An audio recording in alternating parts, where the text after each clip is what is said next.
Je m'appelle Khair, je suis une mère de famille et je vais parler de moi en tant que musulmane qui porte le voile intégral. Je me présente, je m'appelle Oul Magdina, j'ai 33 ans, 34 ans pardon, et ça fait maintenant 5 ans que je me suis convertie à l'islam. Mes origines c'est l'Afrique de l'Ouest. Le sitar, j'ai commencé à le porter il y a à peu près 3 mois. Sinon, avant ça, j'avais commencé par porter en fait le niqab. Le niqab, où, si vous voulez, on a un aperçu. En fait, on voyait mes yeux avant. On aime aussi comme n'importe qui. On est passionné comme n'importe qui. Voilà, on a des défauts comme n'importe qui. Avec mon vêtement, moi je suis heureuse. Moi, c'est mon bonheur. C'est mon bonheur. Je fais de mal à personne. Je n'agresse personne. Je ne critique personne. Je veux du mal à personne. Je leur veux que du bien. J'aime tout le monde. Hein, j'aime tous les gens, même ceux qui m'insultent. Ça m'arrive de les aimer. Je leur pardonne. Parce que Dieu dans le Coran, il dit pardonne et oublie. Je suis épanouie, je suis heureuse. Je vis ma vie normalement comme n'importe quel individu. Je veux dire que bon, ben voilà, j'ai un logement, j'ai des enfants, j'ai un mari, je paye mon loyer, je cotise, je sais pas, je paye les impôts, je vais faire mes courses. Ce n'est pas une contrainte du tout. Pourquoi ce n'est pas une contrainte du tout? Parce que je suis une croyante et que je suis fervente, que j'ai la dévotion. Hein, je suis une dévote pour mon Seigneur. Je me sens plus libre. Mais enfin, moi, j'ai pas pensé dès le début, avant de le mettre, que je vais avoir des problèmes avec la société. J'ai pas pensé à ça. La première justification pour dire qu'il faut absolument arrêter ce niqab, etc., c'est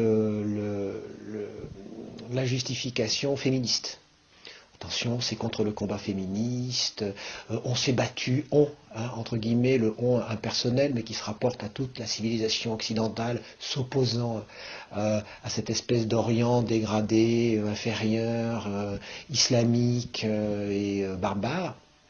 Donc on s'est battu pour la liberté des femmes, et regardez, ces femmes, elles mettent tout en l'air d'un seul coup par leur attitude. Sauf que lorsqu'on les interroge, on se rend compte quand même, la plupart d'entre elles le font, mais alors vraiment volontairement. Elles sont volontaires de leur volonté, comme dirait Heidegger, c'est-à-dire qu'elles savent ce qu'elles font, elles savent pourquoi elles le font, et elles veulent le faire comme ça. Donc c'est à la limite une attitude qui peut être féministe, et d'ailleurs certaines d'entre elles vont défendre des positions féministes. Je suis une féministe parce que je défends le droit de la femme et de toutes les femmes, peu importe leur nationalité, peu importe leur religion, peu importe leur conception de la vie. Pour moi, je défends toutes les femmes. Je suis contre les violences faites aux femmes. Je suis contre le fait qu'on prostitue certaines femmes. En fait, je défends toutes les causes des féministes. La vraie féministe, pour moi, c'est celle qui va défendre des causes et qui, justement, lorsque un homme va lui imposer une certaine tenue vestimentaire, parce que, soi-disant, cela fait partie des normes de la société, eh bien, c'est là qu'on reconnaît la vraie féministe. Non, je ne veux pas être montrée, je ne veux pas que mon corps paraisse, voilà, que ce soit un... Si je peux me permettre, c'est peut-être cru, mais que ce soit un vulgaire morceau de chair mis à l'étalage. La femme, c'est pas un objet dans l'islam. Vous savez, c'est pas un objet qu'on expose comme ça à l'extérieur et que tout le monde va regarder, va contempler. La femme a de la valeur dans la religion musulmane. Quand on se dit féministe, c'est qu'on n'est pas du tout d'accord avec certains principes concernant les pensées des hommes. Pas les hommes avec un grand H, non, l'homme, le mâle, le masculin. C'est qu'on n'est pas du tout d'accord. Donc moi, je suis une vraie féministe. Je pense que toutes les féministes, c'est ce qu'elles défendent. De par mes convictions religieuses et ma tenue vestimentaire, je défends la même chose. Il m'est arrivé une fois de discuter avec une féministe qui était dépassée, qui était vraiment outrée, qu'elle n'acceptait pas, en disant mais comment, moi je me suis battue pendant des années pour défendre mes droits, pour m'affirmer, pour avoir une place sociale, pour avoir une place dans la société. Et donc le fait que moi je sois comme ça avec mon voile intégral, je lui donnais l'impression de la faire régresser, c'est-à-dire un retour en arrière. Un retour en arrière, comme si on allait lui enlever ses droits, alors que c'est totalement faux. C'est totalement faux, puisque avant tout, je suis quoi? Derrière mon voile, derrière ce voile, qui est derrière ce voile? C'est une femme. Je voudrais dire à la femme, Fadela Amara, comme à beaucoup de femmes, qui disent que la femme avec le voile intégral, elle est en prison. C'est leur choix à elles de ne pas vouloir le porter, mais qu'elles généralisent pas. C'est peut-être une prison au regard des autres. Au regard des autres, je suis en prison. Mais moi, je ne suis pas en prison. Je suis emprisonnée, c'est-à-dire dans le sens où le mal ne peut pas m'atteindre. Donc je suis protégée. En prison, pourquoi? En prison, protégée du mal, oui, très certainement. Mais en réalité, je ne me suis jamais sentie de toute ma vie aussi libre. Mais là, moi, je ne suis pas en prison. Pourquoi je suis en prison? Je suis une femme, même demain, si on me donne du travail, je travaille. Je répondrai à ces femmes qui disent qu'on est en prison, que... Alors, en fait, je reprendrai les mêmes termes que la sœur. En fait, on n'est pas du tout en prison. En fait, c'est peut-être l'image que les gens ils ont de nous. Nous, on vit notre vie en totale liberté. Eh bien, au contraire, on pourrait même dire qu'on est peut-être même plus libre qu'on peut le penser. Parce que c'est un choix. On ne s'est pas plié aux règles de la société. C'est la liberté dans tous les sens du terme. Liberté physique, liberté psychologique. Parce qu'on a fait comme on avait envie de faire. C'est que c'est gros quand même comme mot. La prison, c'est les barreaux. La prison, c'est quand même être privé de liberté. La prison, c'est les parloirs. Je sais pas, nous, on sort. Les gens, ils viennent pas nous rendre visite à la maison. J'ai pas des barreaux à ma fenêtre. Et quand je sors avec mon niqab, il n'a pas de barreaux. Moi, quel droit je réclame? Je réclame mon droit de liberté. J'ai fait ce choix. Pourquoi ne pas me laisser dans ce choix? Tant que je ne nuis pas à autrui. Être une femme, c'est être une femme épanouie, bien dans sa peau, bien dans sa tête, bien dans sa spiritualité. C'est être bien dans tout. Elle participe à la société, elle aide la société, elle aide les gens, sur tous les points de vue. C'est ça une femme, une vraie femme. Une vraie femme, c'est une femme qui défend des droits, qui défend des choses, mais pour aider. Et non pas c'est-à-dire pour construire, mais non pas pour démolir. Moi, ici, quand je le porte, personne ne m'a forcé. Si ce serait mon mari ou mon père, je pense qu'à un moment donné, je me serais tournée vers ces organismes, vers ces associations, vers le commissariat, pour dire qu'on m'a imposé telle ou telle situation. On vit dans un pays où on est libre dans tous les sens du terme. Dans mon entourage, je n'ai jamais entendu qu'une femme, ou je n'ai jamais entendu une femme elle-même concernée par le sujet qui porte le niqab, qui m'a dit on me l'a imposé. Parce que si une femme on lui impose, je pense qu'il y a toutes les structures pour qu'elle puisse tout simplement se défendre. Et on a toujours tendance vous savez, à mettre une étiquette sur l'homme. C'est-à-dire que l'homme enlève les droits de la femme. Alors ça serait peut-être la majorité des personnes qui ne pratiquent pas correctement leur religion. Les gens qui ne pratiquent pas correctement la religion, oui, c'est des gens qui bafouent certains droits. Beaucoup d'hommes, parfois, je parle des hommes qui battent leurs femmes, ou bien des hommes qui sont grossiers, qui ont un mauvais comportement, que ce n'est pas le comportement d'un bon musulman et d'un bon croyant. Parce que tous les prophètes ont eu un comportement exemplaire. La musulmane et le musulman ont une vie comme tout le monde, mais simplement c'est basé. La différence qu'il y a entre un musulman, c'est que la femme, elle est pour son mari et le mari est pour la femme. La religion m'a donné de la valeur et du respect. Le respect, voilà, le respect. Le respect non pas du morceau de chair qui est en face, mais le respect de la femme. La femme, dans la religion musulmane, elle est valorisée, on lui donne de la valeur. Si demain cette loi elle est votée, elle sera votée en partie parce que la majorité des gens qui vont aller pour cette loi, ça va être des femmes. Enfin, moi, je pense que c'est ça. Si toutes les femmes elles se mettent ensemble, il n'y a pas de raison pour que cette loi elle passe. Il n'y a pas voilée, non voilée, niqabiste. Je m'adresse aux femmes qui se disent femmes. Alors, puisqu'elles se sont battues pendant des années pour avoir leurs droits, elles se sont battues pendant des années pour se faire entendre leurs paroles, pour faire entendre leurs droits. Alors aujourd'hui, si ces femmes se prétendent être de vraies femmes, mais normalement, elles devraient défendre aussi les femmes qui sont comme elles, parce qu'on est des femmes. Où sont toutes les femmes qui se sont battues? Voilà, moi je les appelle aujourd'hui. Où sont les féministes qui défendent les droits des femmes? Voilà, aujourd'hui, moi je les interpelle, aujourd'hui je fais appel à elles. Aujourd'hui, pourquoi on ne vous trouve pas avec nous, mais on vous trouve contre nous? C'est mon choix. C'est un choix personnel que j'ai fait. Donc pourquoi vous n'êtes pas avec moi et avec toutes celles qui ont choisi d'être comme ça? Il y a la deuxième grande justification qu'on retrouve partout, qu'on retrouve chez les intellectuels, chez les politiques, c'est la justification théologique. Alors, la justification théologique, c'est celle qui consiste à dire « mais au fond, le niqab, ce n'est pas musulman ». Je ne vois pas en quoi un homme politique, par exemple Nicolas Sarkozy ou un ministre, pourrait nous expliquer que c'est plus ou moins musulman. Alors, dans ce cas-là, il faudrait qu'ils dirigent la prière du vendredi parce qu'ils sont plus compétents que les imams. Ça paraît étrange d'en arriver dans la République française, une indivisible, laïque, républicaine, de finir par s'ériger en nouvel imam de l'islam, disant la vérité des Écritures. Dans Surat An-Nur, dans Surat Al-Ahzab, Dieu nous montre comment la femme doit se vêtir et à qui elle doit se dévêtir. C'est pas à nous à juger de l'extérieur si c'est musulman ou non. Quand on met le voile intégral, c'est-à-dire que je cherche à plaire à Dieu. Je cherche à m'élever dans la spiritualité. C'est clair, c'est pour ça que je ne comprends pas certains musulmans qui disent que ça ne fait pas partie de l'islam, ça ne fait pas partie de la religion.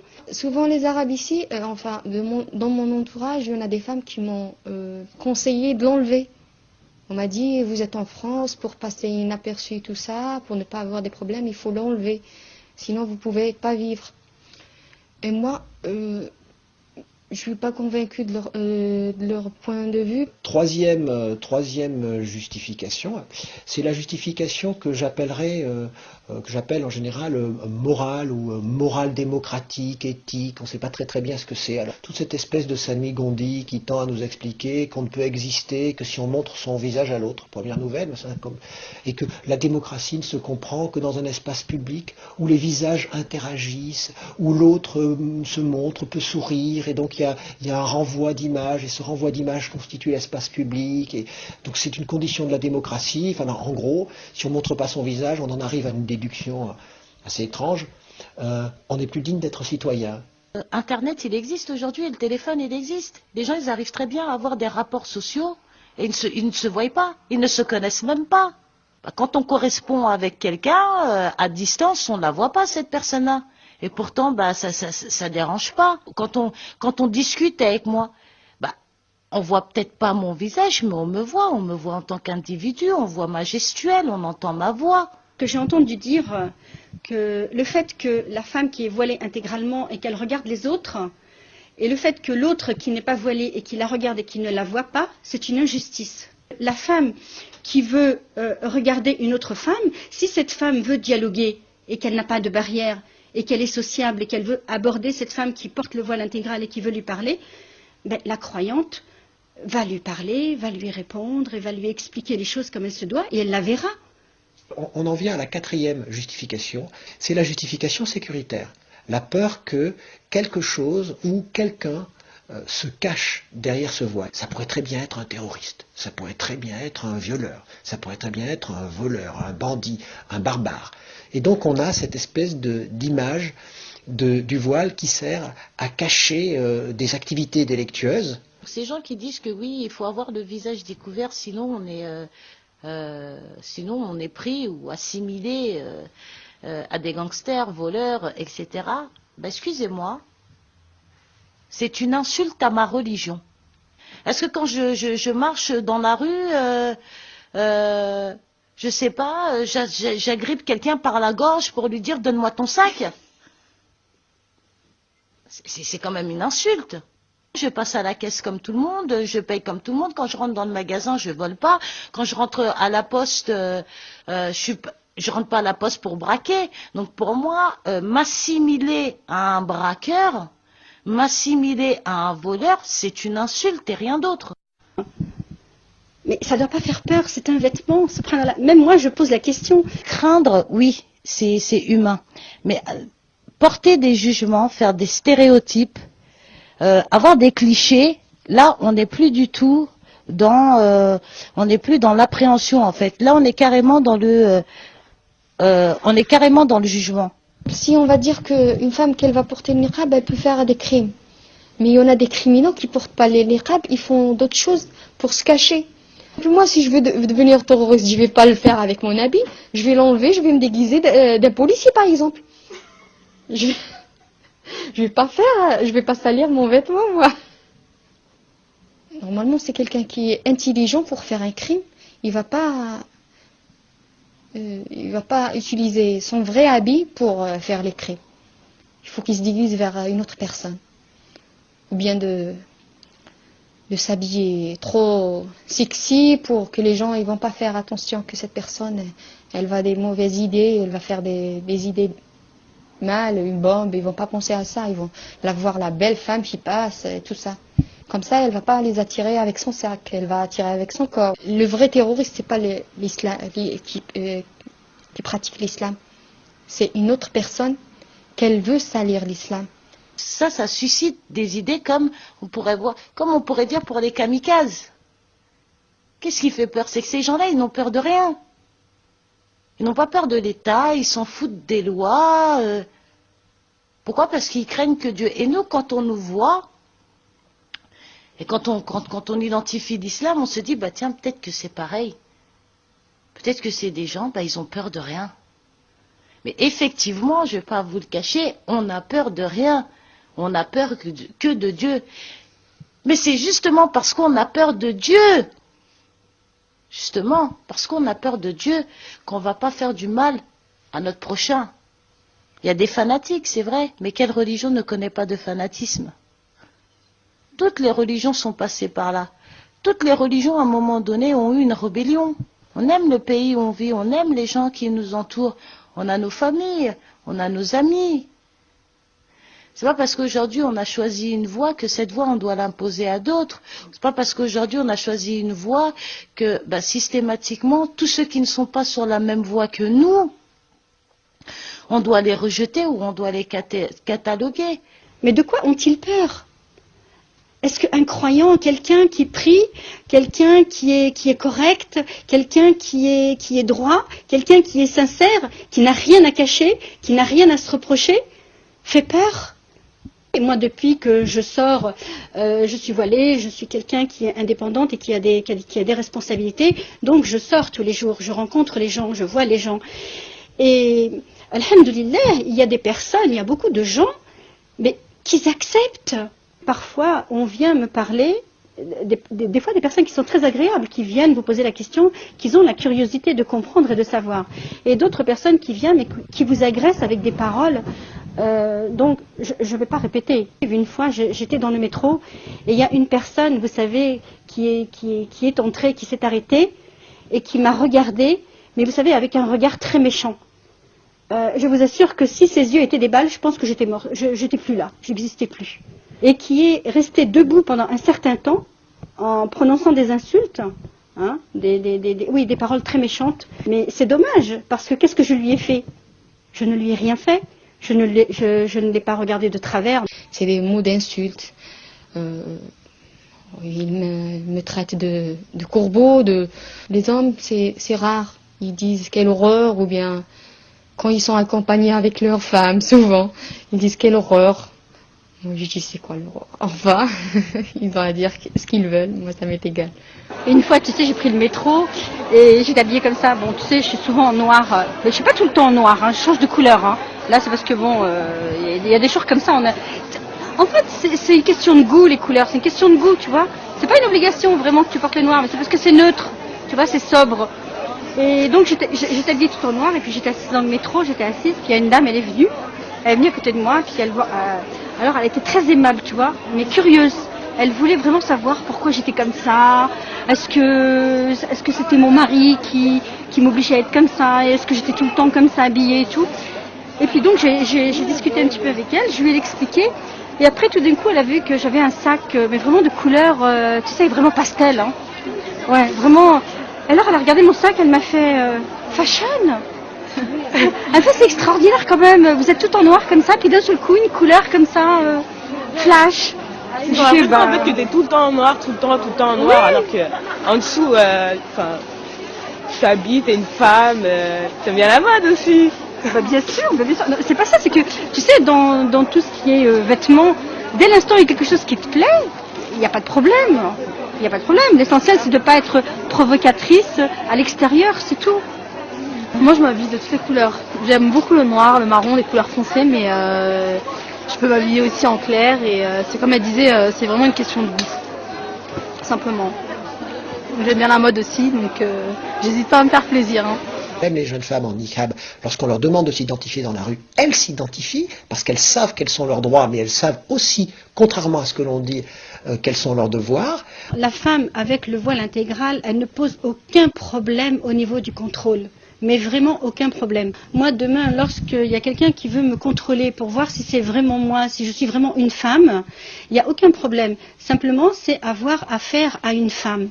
Si jamais je vois que ça va jusqu'à un rapport de force, à partir du moment où c'est juste mon visage, j'irai jusqu'à enlever le niqab, il n'y a pas de souci. Maintenant, je préfère, tant qu'il n'y a pas de rapport de force ou quoi que ce soit, je préfère avoir affaire à une femme directement. Mais en réalité, l'ensemble de ces 4 justifications se comprennent beaucoup mieux à la lumière de la 5e justification qui explique au fond toutes les autres. C'est celle que j'appelle la justification épidémique, l'argument épidémique. On dit seulement, si ça continue, ça va être horrible, qu'est-ce qui va arriver ? C'est une sorte de gangrène, si ça se répand. Alors, vous vous demandez ce que c'est ce ça qui se répand déjà, qu'est-ce que c'est ce ça, et ensuite vous essayez de voir effectivement si d'autres individus continuaient à porter le voile, et qu'est-ce que ça ferait, qu'est-ce que ça changerait, est-ce que ça changerait les règles de la République? Moi je voudrais répondre à certaines personnes qui s'inquiètent, qui polémiquent sur les minarets, sur les voiles intégrales. Ce que je voudrais dire, c'est qu'il y a des gens qui ont peur de l'islam. Hein? J'ai l'impression que l'islam fait peur. Mais de quoi avez-vous peur? Mais de quoi avez-vous peur? Avec un croyant, vous êtes en sécurité. La personne honnête fait peur et la personne malhonnête ne fait pas peur. Le fait d'avoir des minarets, le fait d'avoir des femmes avec le voile intégral, qu'est-ce que ça change? Ça change quoi? C'est vrai que ça ne peut pas plaire à tout le monde parce qu'il y a des personnes qui ont peur. Qui ont peur que demain on vienne leur imposer et d'être ce que nous on est. Alors que ce n'est pas le cas. Celui qui n'adhère pas à cette religion, est-ce qu'il n'est pas libre? Il est dans son pays. Est-ce qu'il n'est pas libre? Il est totalement libre. Donc on a peur et on se crée cette peur et on la construit. On la construit en imaginant des choses qui sont totalement fausses. La croyante, elle respecte les gens. Moi, j'ai dans ma famille des gens qui sont voilés et des gens qui ne sont pas voilés. Hein, comme dans toutes les autres familles. Il y a des gens qui pratiquent la religion plus ou moins, mais c'est comme dans toutes les familles. Donc, on respecte ces personnes. D'abord, la croyante, son devoir, c'est de respecter tout être humain. Croyant ou pas croyant, pratiquant ou pas pratiquant, nous, on est là, c'est pour tendre la main et pour aider et pour transmettre la parole de Dieu. Oui, ça, c'est sûr.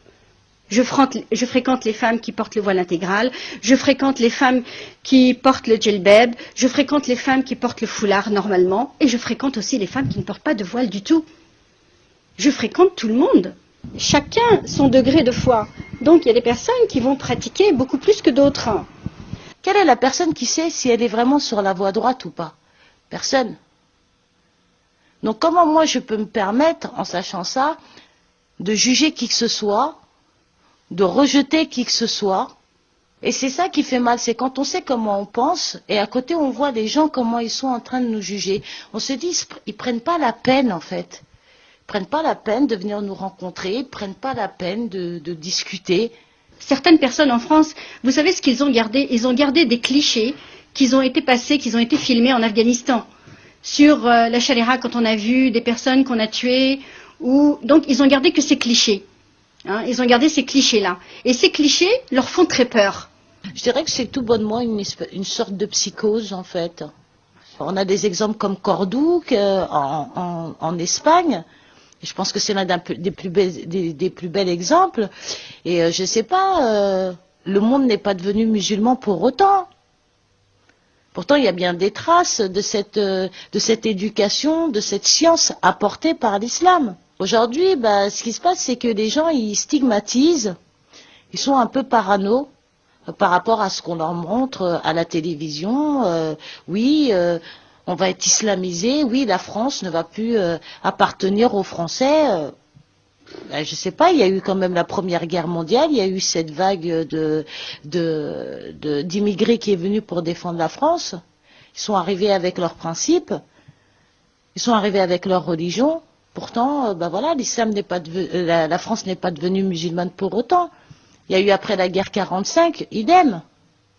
Après l'indépendance de certains pays maghrébins ou de l'Afrique de l'Ouest, beaucoup de musulmans sont venus s'installer ici. C'est pas pour autant que la France, elle est devenue musulmane. Faut pas oublier que quand même la première mosquée, la grande mosquée de Paris, elle date de 1920. Aujourd'hui, il y a des mosquées qui se construisent un peu partout et nous savons très bien qu'il faut l'autorisation de l'État pour. Alors moi, je trouve que c'est un peu paradoxal. Dans ces cas-là, interdisez carrément de construire des mosquées si vous voulez pas de musulmans en France. En fait, c'est à l'État de casser cette psychose, tout simplement. On s'interroge sur cette notion épidémique et on est obligé de penser au racisme. On est obligé de penser au fait que si ça se répandait, si ils se répandaient, si ils se reproduisaient, si il y en avait plus, s'ils étaient plus nombreux, s'ils nous prenaient nos allocations familiales. J'ai des capacités, je suis là pour aider, je suis là pour travailler, je suis là pour être comme tout le monde. Faut-il encore qu'on m'accepte? Moi, quel droit je réclame? Je réclame mon droit de liberté. J'ai fait ce choix. Pourquoi ne pas me laisser dans ce choix, tant que je ne nuis pas à autrui?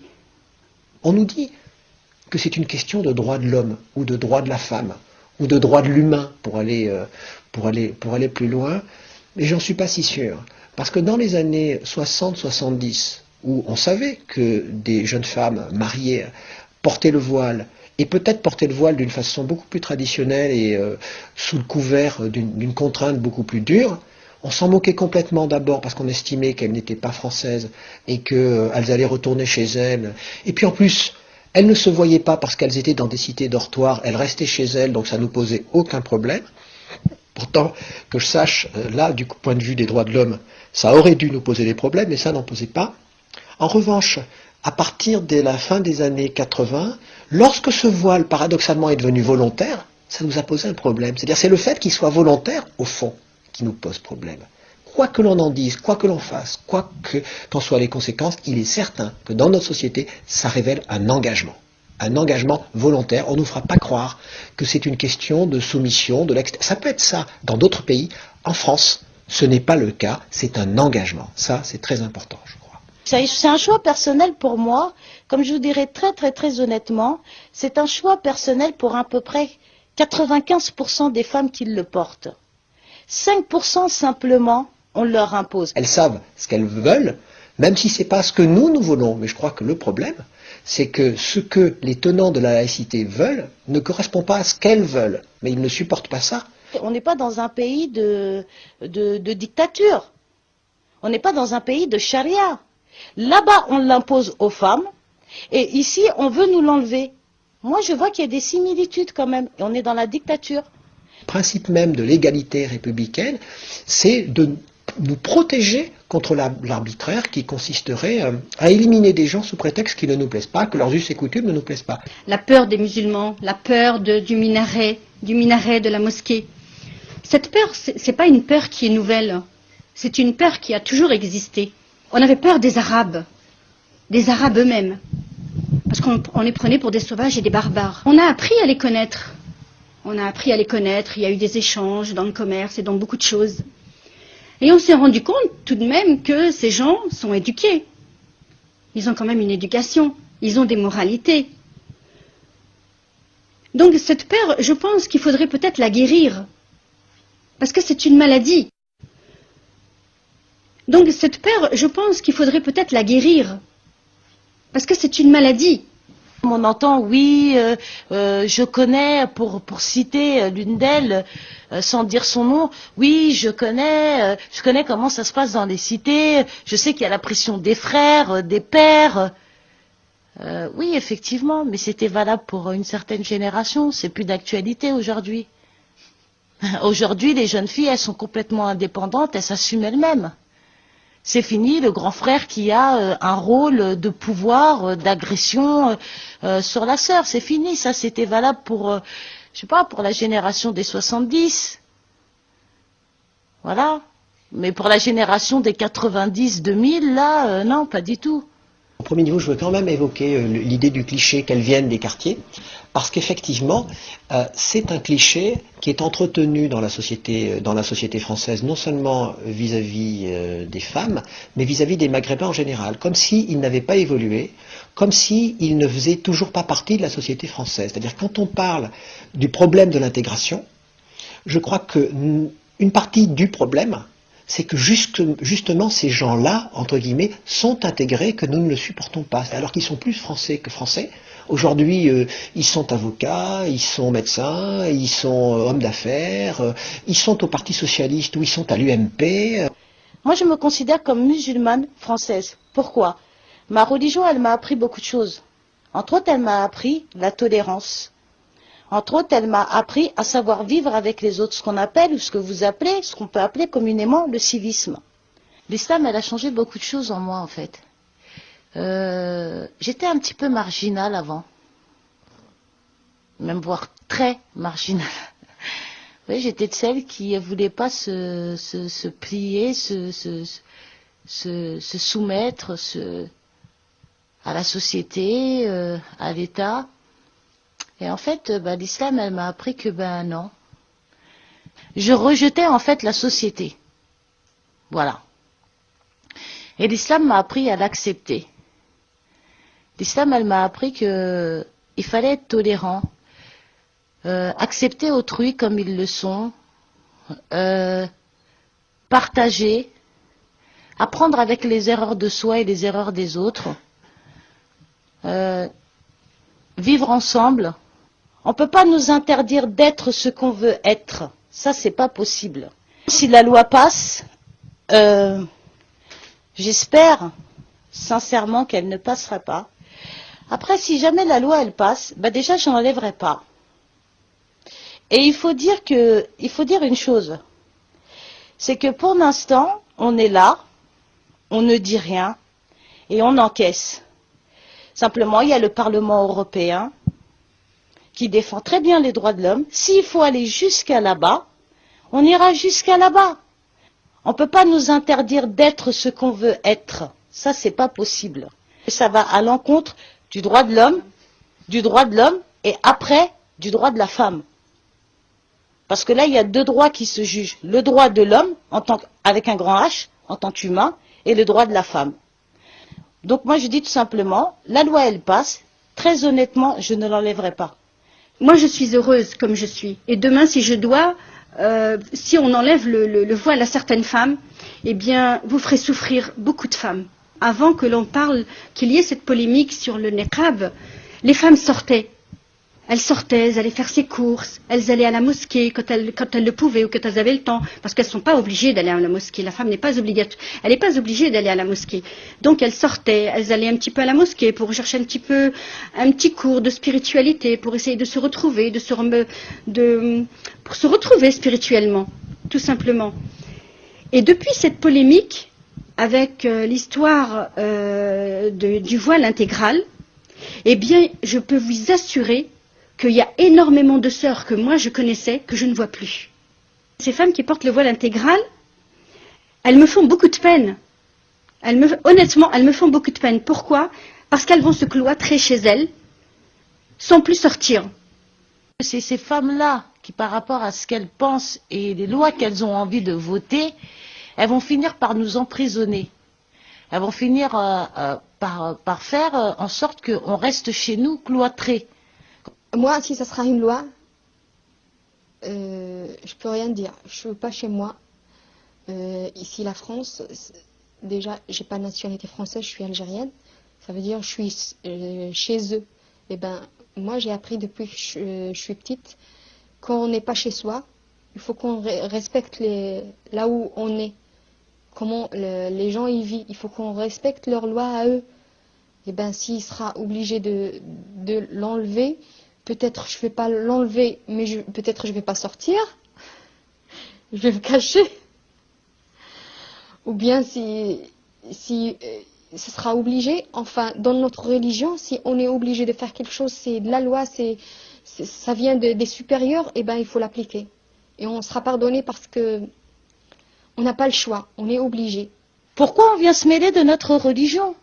Les problèmes de religion aux religieux, les problèmes de l'État à l'État.